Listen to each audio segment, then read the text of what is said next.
Hi, my name is Regina, and this is my group leading project. Today I led our UDC chapter, Robert E. Lee 146, here in Anderson. I am the president. I've been leading the chapter as the president for 3 years, and I've been a member for 7. We typically meet on the first Saturday of the month between September and May, meet at 9:30. We typically meet at the Central Presbyterian Church, but this month we met at the Bleckley Inn, as that was Mrs. Bleckley was our topic. We usually have about 15 to 20 members in attendance, and the objectives of the UDC are historic, educational, benevolent, memorial, and patriotic. A typical United Daughters Confederacy meeting, and most chapters do some things different, but all of them have the same opening. Our opening is starting out with the opening ritual, which is a reading. The president reads a few lines and the chapter responds. And then we do the Bishop Ellison Capers prayer and the Lord's Prayer. And then we say the pledge to the flag of the United States of America. Then we do the salute to the flag of South Carolina here in South Carolina. In another state they would do theirs. And then we do the salute to the Confederate flag.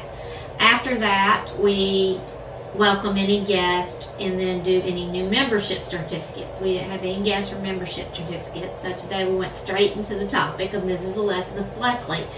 She was one of the founding members of the Robert E. Lee 146 and Katichi chapter, Daughters of the American Revolution, and her handprint is all over Anderson County. She helped name several of the streets, was in several of the organizations, helped with the building of the Confederate Monument, helped name one of our big streets here in Anderson, Boulevard, and she named it that because it reminded her of the boulevard in Paris.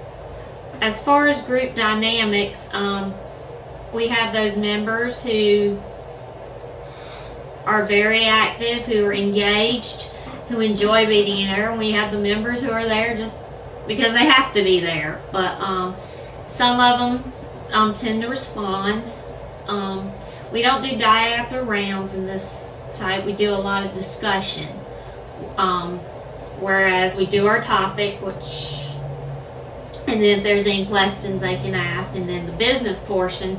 And that's where a lot of group participation comes in, is the business portion. We do our reports, and then we open up for new discussion. Sometimes the discussion can get a little heated, whereas the members don't agree on something. And that's where my job as president step in and either take it before a committee, or if it's something we can work out, then we work it out.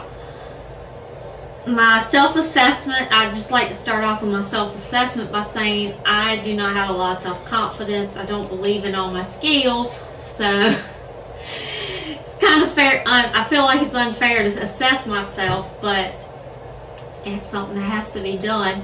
I can say I am an inspirational, motivational leader. If it's something I'm really passionate about, like the United Daughters of Confederacy, I can get people excited and inspire them into doing, getting involved into things.